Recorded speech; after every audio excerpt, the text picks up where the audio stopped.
Bismillahirrahmanirrahim. Assalamualaikum warahmatullahi wabarakatuh.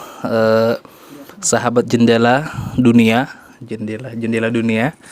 Ya, pada kesempatan kali ini saya bersilaturahmi dengan kawan-kawan saya ya. Satu angkatan selama 6 tahun sama-sama mulai belajar di Ar-Royah ini, dan alhamdulillah udah selesai, dan masing-masing berdakwah di tempat yang berbeda. Ada yang di Jawa, ada intinya. Pada kesempatan ini saya hanya ingin bertanya beberapa hal, tentunya mengenai kenapa masing-masing mempunyai alasan kenapa. Baik, yang pertama saya ingin bertanya ke Ustadz Musyaffa SPD. Masya Allah. Saya ingin bertanya kepada beliau, setelah dari Ar-Royah ini mengajar atau mengabdi di mana? Bismillahirrahmanirrahim. Langsung saja ya. Ya, langsung saja. Jadi habis dari Ar-Royah itu langsung ana diminta ngajar di Goa Sulsel. Gua. Iya, di Goa itu selama 1 tahun. Itu di Pondok Tahfidz Namanya? Aliwa. Aliwa. Aliwa. Ada 3 santri di sini. Nah, Aliwa di sana 1 tahun. Kemudian mengakhiri berganti status, mengakhiri masa lajang. Saya pindah ke Jawa. Kemudian saya pindah ngajar juga di Kebumen 1 tahun. Berarti pas di Goa itu setahun aja? Setahun. Itu pas nikahnya sudah pindah ke Jawa atau pas masih di Goa? Jadi di Goa resign, nikah, terus pindah. Oh gitu. Gitu. Berarti sekarang di Sekarang di Jogja. Jogja. Iya. Di mana itu? Di Al-Madinah. Tingkat pendidikannya? Mahat Ali, tapi fokus di tahfidz. Jumlah ini? Ada putri juga beberapa, cuman yang mengampu beda dan tempatnya juga berbeda. Kemudian selain Mahat ada juga SMP Al-Quran. Cuma ini baru merintis, kita ini baru tahun pertama, angkatan pertama, OTW naik kelas 2. Terus ini sedang persiapan juga pendaftaran tuh yang santri baru. Ini terakhir di Jogja, tapi sebelum Jogja habis nikah itu di Kebumen 1 tahun. Jadi 1 tahun Goa, 1 tahun Kebumen, 1 tahun Jogja sampai sekarang. Iya. Ya, jadi setelah lulus di Ar-Royah, kita lulus tahun 2017 ya. Sekarang 2021. Nggak terasa udah sekitar 3 tahun, mau jalan 4 tahun ya. Baru bertemu lagi nih. Masya Allah, luar biasa. Habis dari Ar-Royah, antum ke Goa dulu setahun, terus setelah itu ke Kebumen ke setahun, sekarang di Jogja. Masya Allah, di apa tadi namanya, di Yayasan Mahat Al-Madinah. Baik, itu secara ringkas ya. Nanti ada pertanyaan yang lain. Namun sekarang saya ingin bertanya ke teman saya juga, Ustadz Ibnu Mas'ud SPD, yang mana mungkin kalau dari angkatan kami salah satu orang yang suka talkhis itu apa sih? Meringkas ya, salah satu orang yang suka merangkum, dan kita banyak iktimat ya, belajar dari rangkuman itu adalah beliau. Ya mungkin tanpa saya sampaikan juga semua angkatan teman-teman kita udah pada tahu ya, seperti itu. Baik, untuk Ustadz Ibnu Mas'ud SPD, setelah dari Ar-Royah 2017 itu kemana aja nih Ustadz? Silakan. Jadi setelah lulus, anak ke Tangerang. Tangerang itu di sana ada markas hadis namanya. Markas hadis kurang lebih 3 bulan. Jadi musyrif tahfidz dan juga ngajar di kelas. 3 bulan. Kenapa 3 bulan? Bukan waktu yang singkat, panggilan ke Malaysia. Makanya saya lanjut di Malaysia. Di mana itu di Malaysia itu? Malaysia itu di Melaka, 2 jam dari Kuala Lumpur. Di situ ngajar di pondok tahfidz atau apa gitu? Jadi di sana itu pondoknya pondok tahfidz plus sains. Jadi school ya? Iya. Berasrama semua. Berasrama semua. Jadi ada 5 tingkatan aja, tapi jadi kelas 1 istilahnya SMP sampai kelas 5 Oh jadi ke SMP kalau di kita kayak SMP sampai SMA gitu. SMP-nya sebenarnya hitungannya 3 tahun, tapi kalau di sana nggak tahu. Hitungan SMA-nya 2 tahun. Oh jadi SMP sampai SMP itu 5 tahun. Ya, 5 tahun sudah selesai. Itu fokus tahfiz atau sama sains tadi ya? Sama sains. Jadi ada tahfidnya, kita cuma megang tahfidnya aja. Halako. Baik, itu dari mana itu kok dapat info dari mana kok bisa sampai ke Malaysia? Kalau infonya itu sendiri dari langsung di Japri sama Syekh Abu Eman. Oh dari Syekh Bono. Dari Syekh Abu Eman, ini ada tawaran ke Malaysia mau atau tidak. Dan waktu itu memang banyak ikhwan yang mendaftar. Banyak ikhwan yang mendaftar, sekitar kurang lebih 10 orang yang ikut tes. Dari angkatan kita, dari kakak kelas dan adik kelas. Itu tesnya dulu di Istiqlal. Tuh gelombang pertama itu 2 orang. Dari semua itu 2 orang, saya dan lalu Fauzan kalau nggak salah. Fauzan Hadi. Ada gelombang kedua mereka, Hazmi dan Amin itu gelombang kedua. Kalau yang gelombang pertama saya sama lalu Fauzan. Tapi lalu Fauzan nggak ambil. Baik, singkatnya dia Malaysia berapa lama? Kurang lebih kontraknya setahun. Kontrak setahun, selesai setahun itu ya? Karena pastinya dipotong libur ya. Kontraknya setahun, tapi kayaknya tinggal di sana itu sekitar 10 ke 10 lebih lah, 10 bulan lebih. Jadi tugas inti? Tugas intinya itu ya pokoknya kita tasmi, dengerin anak-anak tasmi, nyetoran hafalan. Ya. Masya Allah. Nggak sempat berpikiran nikah sama orang sana waktu itu? Sebenarnya ada, tapi mungkin itu kan muskilah juga kalau nikah sama orang sana. Oh gitu, jadi agak harus banyak yang diurus. Ijroatnya, Ya. prosesnya agak.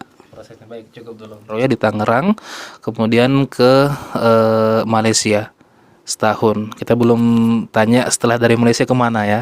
Baik, untuk selanjutnya kepada kawan saya juga Ustadz Alfian. Ustadz Alfian SPD juga beliau setelah dari lulus di Aroya, kayaknya tetap di Aroya Ustadz ya sampai sekarang. Mungkin saya ingin tahu kenapa antum mau milih untuk di Aroya atau mungkin kenapa betah di sini? Apakah ada alasan tertentu atau bagaimana? Silakan Ustadz. Bismillahirrahmanirrahim. Mungkin bisa diceritakan dari awal. Sebenarnya pas pertama itu pas di awal ditawarin sama ini pihak Aroya, itu tidak ada tawaran untuk ke Aroya. Bukan termasuk orang-orang yang kayaknya sebagian ikhwah udah ditawarin gitu, ditawarin untuk mengajar di sini. Tapi di tempat lain, di mana tuh, di Bogor, sama Ustadz Muharram sama Heri Sobar. Iya, pertamanya di sana sebelum mau ke Aroya, sebelum pulang Ramadan kan dulu itu. Ya, sudah ke sana, tapi pas mau pulang dipanggil lagi. Pas dipanggil lagi katanya antum di sini saja katanya. Terus saya menolak dulu itu. Menolak. Soalnya ingin suasana baru. Karena di sini kan 5 tahun 6 tahun ya, 6 tahun. Takutnya jadi bosan gitu kan mengajar di sini. Pas pulang pas Ramadan itu dingin. Iya, ada alergi dingin, jadi takutnya sakit-sakitan di sana. Jadinya dipikir-pikir lagi, ya udahlah. Ditelepon lagi sama ditelepon lagi Ustadz Abu Iman gitu. Terus insya Allah mau mengajar boleh katanya. Silakan nanti pas setelah Idul Fitri kesini lagi katanya gitu. Untuk alasan kenapa jadi kesini mungkin karena sudah biasa, tidak perlu beradaptasi dengan tempat, ya kan. Terus yang kedua itu adalah sebagai tanda terima kasih gitu. Ya, sebagai tanda terima kasih karena dulu itu benar-benar dari nol gitu belajar bahasa Arab di sini tuh. Jadi memang dulu sampai pernah ketika Ustadz Abu Iman mengajar dan saya itu semester 3 mahad. Karena di belakang itu senyum-senyum sendiri. Masya Allah bisa bahasa Arab gitu kan. Itu sesuatu yang dulu itu gak terpikirkan bahwa iya sampai ke sana itu gak terpikirkan bisa bahasa Arab. Kok jadi ngerti orang bicara bahasa Arab tanpa kita sadari gitu. Tanpa kita ini sadar bahwa kita sudah belajar bahasa Arab gitu kan. Maka dari itu memutuskan untuk mengajar di sini sebagai tanda terima kasih. Kemudian memang ini apa namanya, di sini kan bahasa Arabnya kita terjaga juga, kita dipraktekkan ya, seperti aja lah. Setelah lulus tetap mengabdi di Ar-Royah ya. Jadi kalau saya mengingat salah satu pesan dari Syekh Abu Aiman, setelah lulus di Ar-Royah, saya tidak mewajibkan antum di tempat tertentu, terserah mau kemana, yang penting kehidupan kalian untuk Islam, bermanfaat untuk umat. Ya tidak mesti antum harus ke sini, harus netap di sini, harus pergi ke, terserah, itu bebas mau kemana pun. Yang penting niatkan, seluruh aktivitas kalian, seluruh tenaga kalian habiskan untuk Islam. Berdakwah terserah dimanapun, yang penting kita bermanfaat. Baik, selanjutnya ada Ustadz saya nih, Masya Allah, Ustadz Sayyid Munadi SPD ya. Saya juga ingin tahu kenapa beliau memilih untuk berkhidmah ataupun mengabdi di Stiba Ar-Royah hingga saat ini. Awalnya memang sudah terpikir untuk bisa menjadi salah satu dari pengajar di Ar-Royah. Berarti sebelum lulus itu ya? Sebelum lulus, alhamdulillah setahun atau satu tahun atau satu semester sebelum lulus gitu. Alhamdulillah. Nah, karena itu sebenarnya saya memegang filosofi yang diberikan oleh nenek saya. Ada filosofi mana hari ini orang kasih kita, besok kita kasih orang. Jadi alhamdulillah saya merasakan di Ar-Royah telah diberikan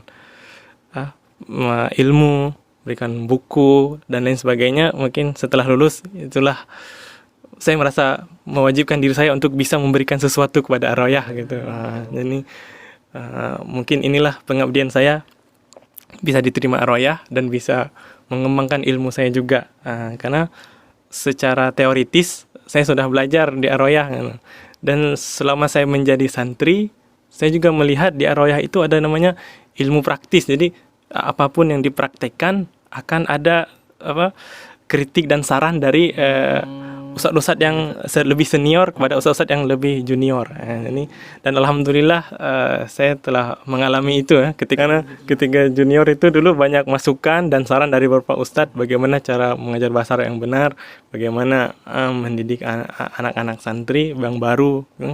Dan alhamdulillah ketika ada ustadz junior, saya mempraktekkan juga seperti yang diberikan oleh senior saya yang dulu gitu.